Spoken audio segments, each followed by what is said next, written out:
আর এবার নজর রাখবো, আবারও খুলেছে আরজি কর ফাইলস। নতুন সরকার ক্ষমতায় আসার পর আরজি কর ফাইল আবারও ওপেন হয়েছে।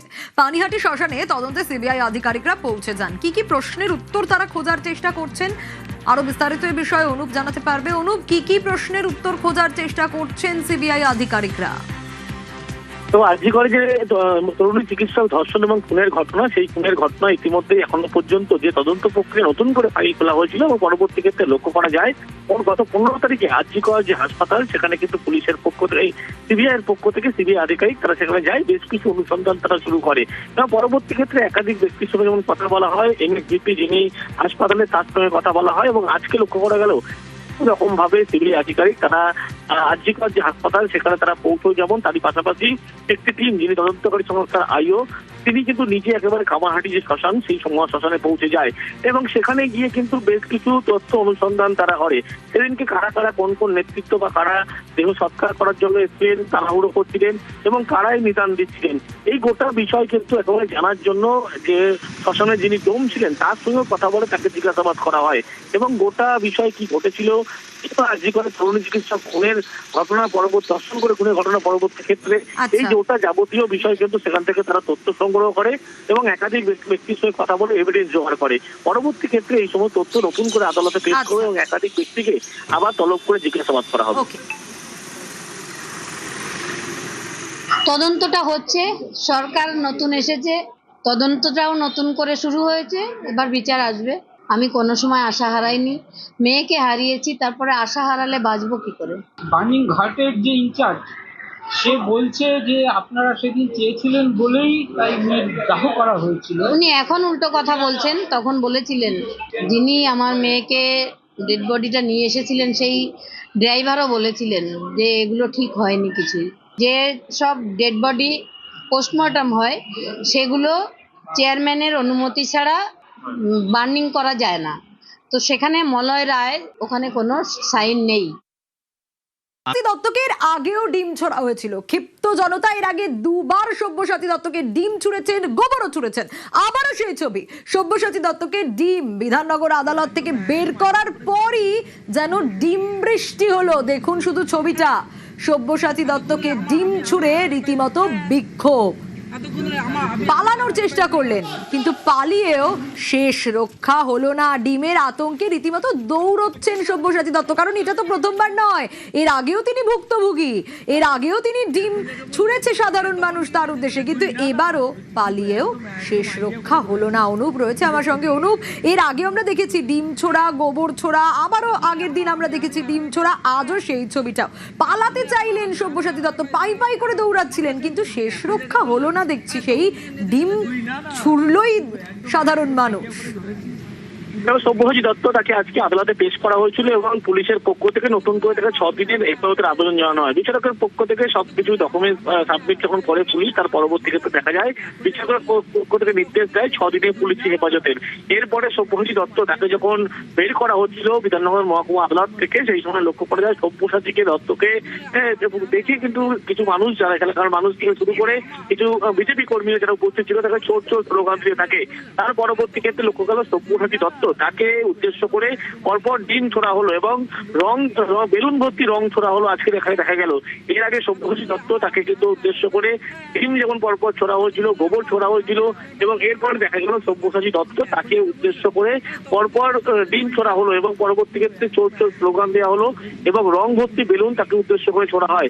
শেষমেশ পিছনে গেট দিয়ে সব্যসাচী দত্তকে বিধাননগর উত্তর থানার পুলিশ তারা বের করে নিয়ে যায়। যদিও এই যে গোটা ঘটনা ইতিমধ্যেই 6 দিনের হেফাজতের আবেদন জানানো, সেই 6 দিনের হেফাজতের আবেদন বিচারক মঞ্জুর করেছেন এবং গোটা এখনো পর্যন্ত তদন্ত প্রক্রিয়া চলবে এবং আরো বেশ কিছু রিকভারি হবে। এখনো পর্যন্ত তদন্ত প্রক্রিয়া চলবে। বেশ,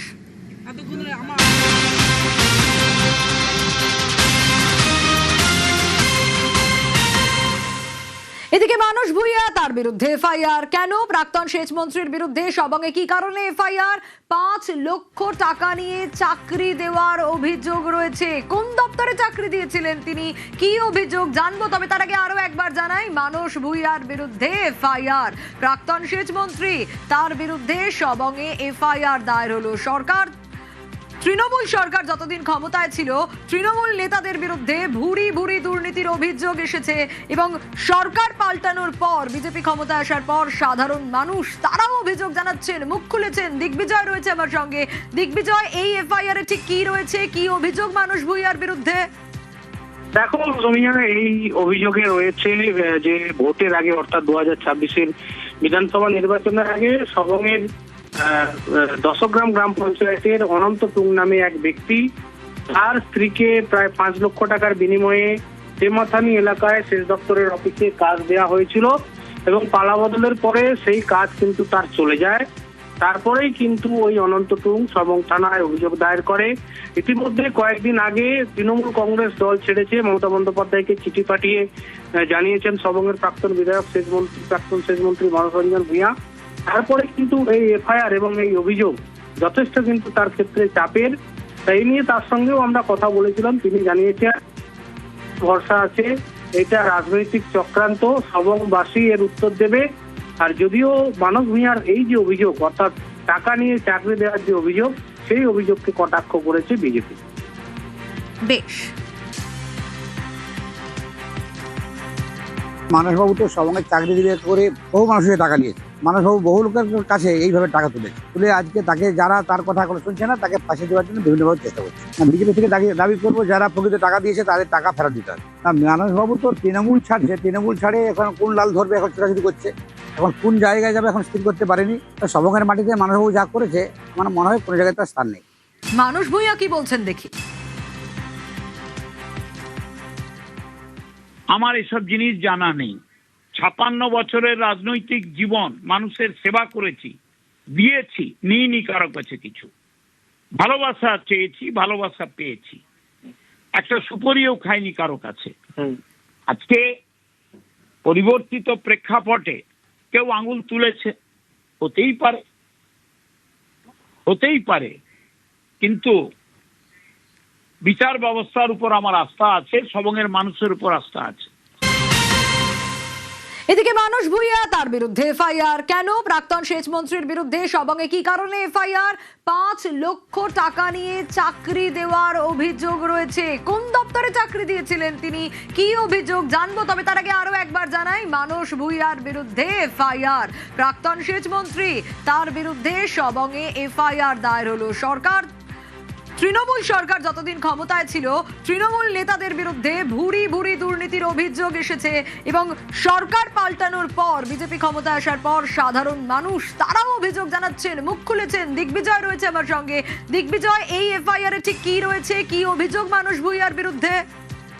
দেখো রমিয়া, এই অভিযোগে রয়েছে যে ভোটের আগে অর্থাৎ 2026-এর বিধানসভা নির্বাচনের আগে সবংয়ের দশগ্রাম গ্রাম পঞ্চায়েতের অনন্ত টুং নামে এক ব্যক্তি তার স্ত্রীকে প্রায় 5 লক্ষ টাকার বিনিময়ে তেমাথানি এলাকায় সেচ দপ্তরের অফিসে কাজ দেওয়া হয়েছিল এবং পালাবদলের পরে সেই কাজ কিন্তু তার চলে যায়।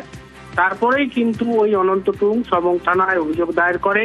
ইতিমধ্যে কয়েকদিন আগে তৃণমূল কংগ্রেস দল ছেড়েছে মমতা বন্দ্যোপাধ্যায়কে চিঠি পাঠিয়ে জানিয়েছেন সবংয়ের প্রাক্তন বিধায়ক প্রাক্তন সেচমন্ত্রী মানস রঞ্জন ভূঁইয়া। তারপরে কিন্তু এই এফআইআর এবং এই অভিযোগ যথেষ্ট কিন্তু তার ক্ষেত্রে চাপের। এই নিয়ে তার সঙ্গেও আমরা কথা বলেছিলাম, তিনি জানিয়েছেন ভরসা আছে এটা রাজনৈতিক চক্রান্ত, সবংবাসী এর উত্তর দেবে। আর যদিও মানস ভূঁইয়ার এই যে অভিযোগ অর্থাৎ টাকা নিয়ে চাকরি দেওয়ার যে অভিযোগ, সেই অভিযোগকে কটাক্ষ করেছে বিজেপি। বেশ, মানসবাবু তো সবংয়ের চাকরি দিবে করে বহু মানুষের টাকা নিয়েছে। মানসবাবু বহু লোকের কাছে এইভাবে টাকা তুলে আজকে তাকে যারা তার কথা কোনো শুনছে না তাকে ফাঁসি দেওয়ার জন্য বিভিন্নভাবে চেষ্টা করছে। বিজেপি থেকে দাবি করবো যারা প্রকৃত টাকা দিয়েছে তাদের টাকা ফেরত দিতে হবে। মানসবাবু তো তৃণমূল ছাড়ছে, তৃণমূল ছাড়ে এখন কোন লাল ধরবে এখন ছোটাছুটি করছে, এখন কোন জায়গায় যাবে এখন স্থির করতে পারেনি। সবংয়ের মাটিতে মানসবাবু যা করেছে আমার মনে হয় কোনো জায়গায় তার স্থান নেই। মানস ভূঁইয়া কি বলছেন দেখি। আমার এসব জিনিস জানা নেই। 56 বছরের রাজনৈতিক জীবন মানুষের সেবা করেছি, দিয়েছি, নিইনি কারো কাছে কিছু। ভালোবাসা চেয়েছি, ভালোবাসা পেয়েছি, একটা সুপরিও খাইনি কারো কাছে। আজকে পরিবর্তিত প্রেক্ষাপটে কেউ আঙুল তুলেছে, হতেই পারে, কিন্তু বিচার ব্যবস্থার উপর আমার আস্থা আছে, সবংয়ের মানুষের উপর আস্থা আছে।